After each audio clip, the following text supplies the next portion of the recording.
Malam mulai turun saat mobil yang ditumpangi Dewi Arif, Nunung, Rina, Bekti, dan Narso memasuki kawasan Alas Purwo.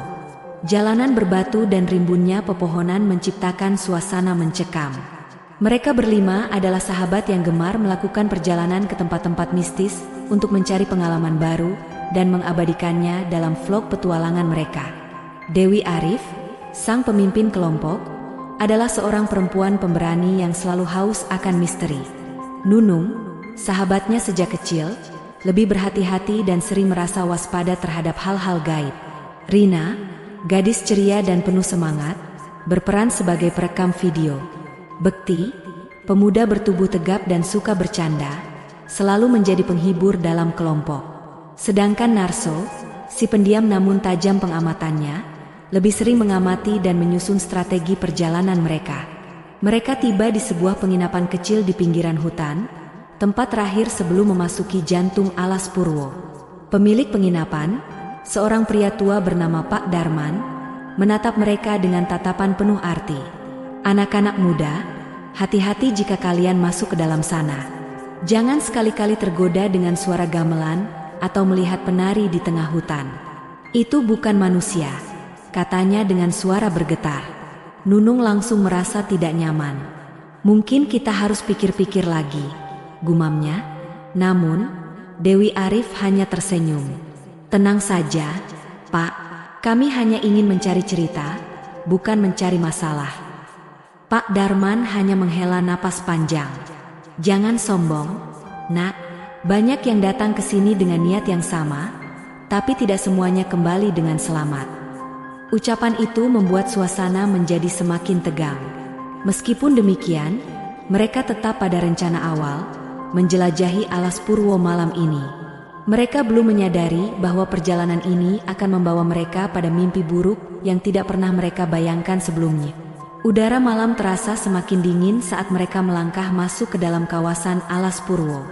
Dengan hanya berbekal senter dan kamera, mereka menyusuri jalan setapak yang dipenuhi akar-akar besar menjulur di permukaan tanah. Pepohonan menjulang tinggi, menciptakan bayangan-bayangan menyeramkan yang tampak bergerak di bawah cahaya rembulan. Rina menggigil. Kenapa tempat ini terasa berbeda? Ya, seperti ada yang mengawasi kita. Bekti menertawakan ketakutannya. Ah, kamu terlalu banyak nonton film horor. Ini hanya hutan biasa. Namun, Narso tetap diam. Ia mengamati sekitar dengan tatapan penuh waspada, memperhatikan setiap detail kecil di sekeliling mereka. Nunung berulang kali menoleh ke belakang, merasa ada sesuatu yang mengikuti mereka. Tak lama kemudian, samar-samar terdengar suara gamelan dari kejauhan. Melodi itu terdengar lembut, namun semakin lama semakin jelas. Rina menyalakan kamera dan berbisik, "Ini aneh, siapa yang memainkan gamelan di tengah hutan begini?" Dewi Arif mencoba bersikap tenang. Mungkin ada ritual adat. Kita cari tahu saja. Tiba-tiba, dari balik pepohonan, muncul sesosok perempuan mengenakan kebaya hijau dengan selendang merah yang melayang lembut. Wajahnya cantik, senyumannya menggoda. Ia menari dengan gerakan yang begitu anggun, seakan tidak menyentuh tanah. Nunung mencengkeram lengan Dewi Arif dengan kuat. "Dewi, ini yang dibilang Pak Darman tadi. Jangan lihat matanya."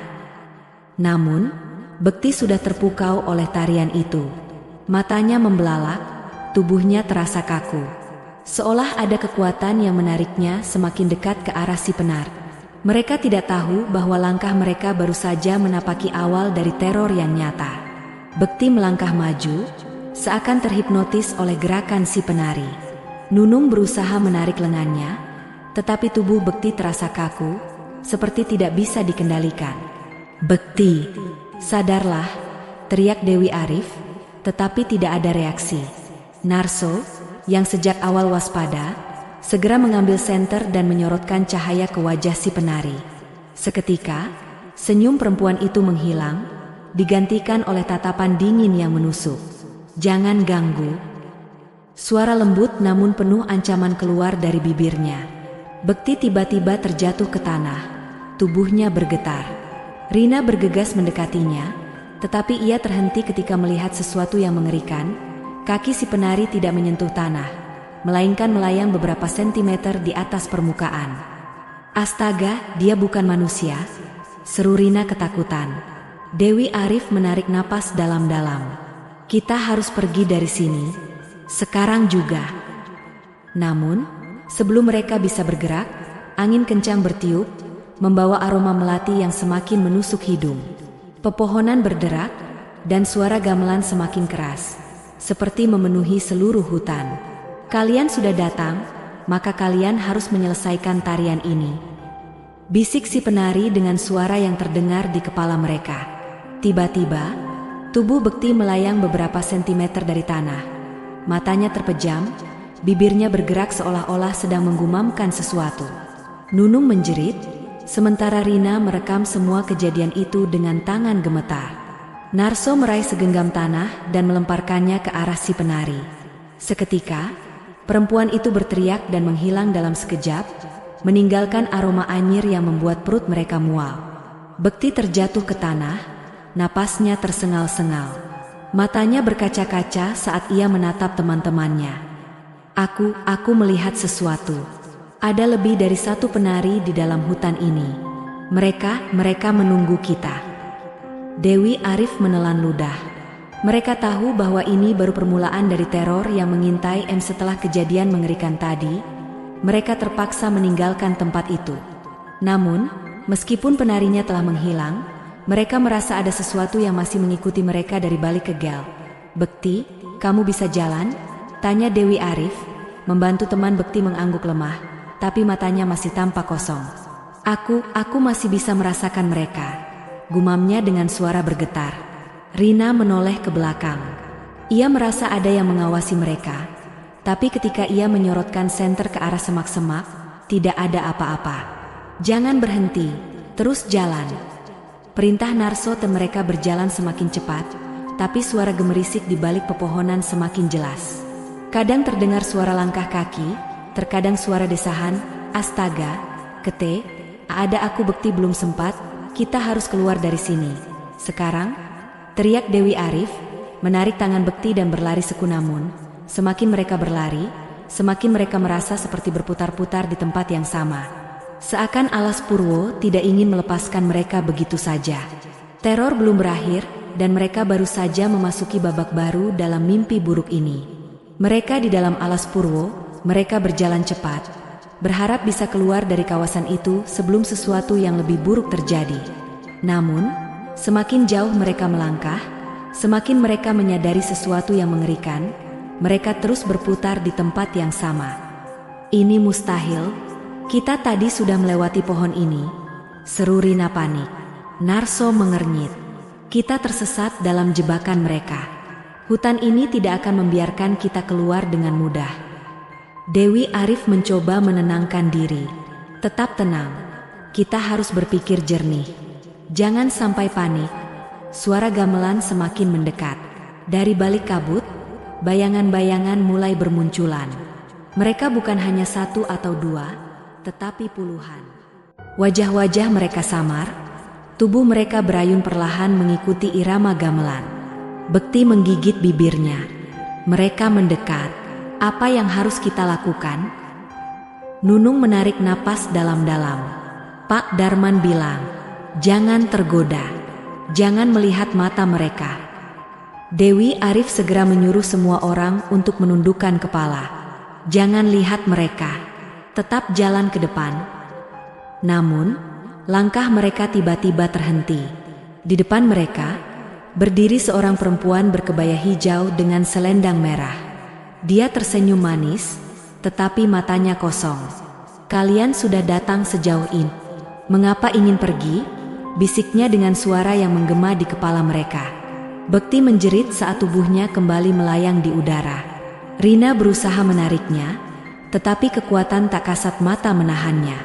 Narso meraih secari kain putih dari sakunya, lalu menggenggamnya erat. Ia berdoa dalam hati dan melemparkan kain itu ke tanah. Langkahmu sudah melampaui batas. Pergilah, serunya.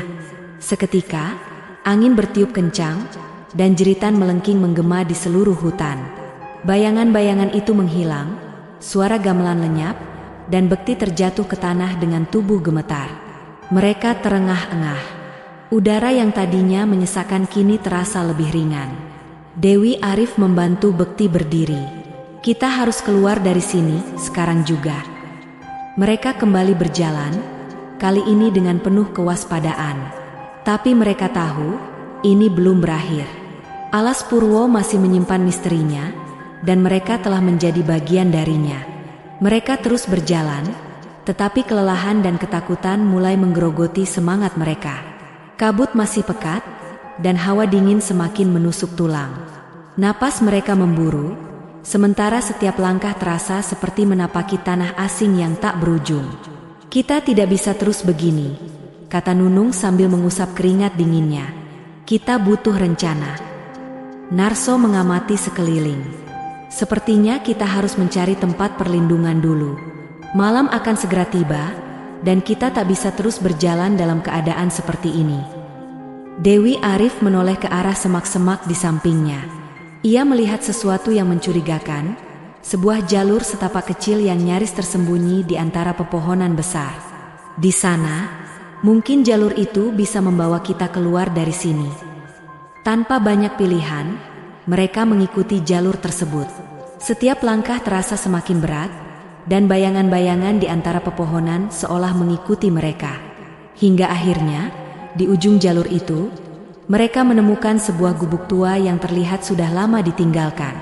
Kita bisa beristirahat di sini, kata Bekti, meskipun ekspresinya menunjukkan bahwa ia tidak yakin dengan keputusannya. Mereka memasuki gubuk dengan hati-hati. Di dalamnya hanya ada meja kayu lapuk, beberapa tikar usang, dan aroma lembab yang menyesakkan dada.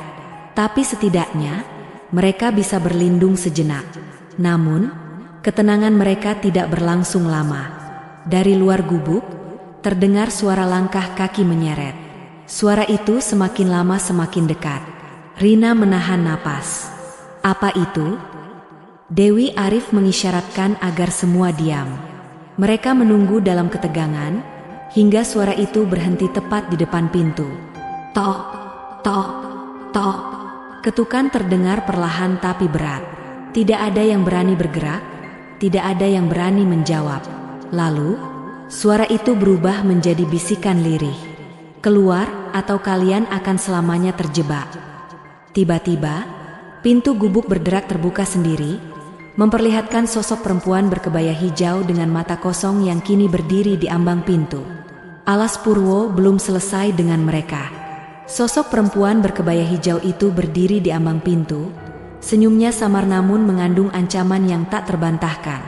Matanya yang kosong menatap mereka tanpa berkedip, sementara udara di dalam gubuk semakin mencekam. Bekti mundur selangkah, tubuhnya gemetar. Kita harus pergi dari sini. Sekarang juga. Namun, sebelum mereka sempat bergerak, perempuan itu melangkah masuk. Dengan gerakan anggun, ia mulai menari, mengayunkan selendangnya dengan lembut, tetapi setiap gerakannya membawa aura mengerikan yang menekan dada mereka. Jangan lihat, seru Narso, menyadari bahaya yang mengintai. Namun terlambat, Nunung yang terpaku pada tarian itu mulai kehilangan kesadarannya. Matanya membesar, tubuhnya perlahan mengikuti irama, dan kakinya melangkah maju seakan dikendalikan oleh kekuatan tak kasat mata. Dewi Arif menarik lengan Nunung dengan keras. Bangun, Nunung. Jangan ikut menari.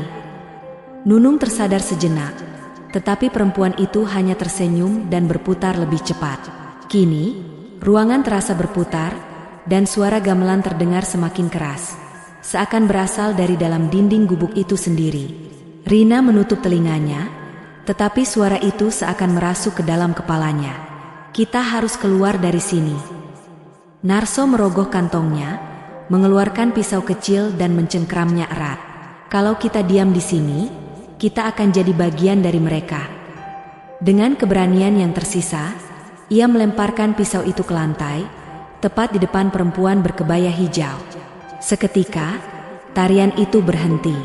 Senyumnya memudar, dan kabut mulai menyelimuti tubuhnya. Kalian telah memilih jalan yang sulit. Suaranya bergema sebelum ia menghilang sepenuhnya. Suara gamelan mendadak berhenti.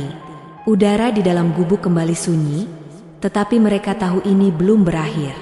Dewi Arif menarik napas dalam-dalam. Kita harus cari jalan keluar. Ini peringatan terakhir kita. Kalau kita tetap di sini, kita tidak akan pernah kembali. Mereka saling bertukar pandang, tahu bahwa yang akan mereka hadapi ke depan akan jauh lebih berbahaya dari yang mereka bayangkan. Alas Purwo belum selesai dengan mereka, dan mereka harus menemukan jalan keluar sebelum segalanya terlambat.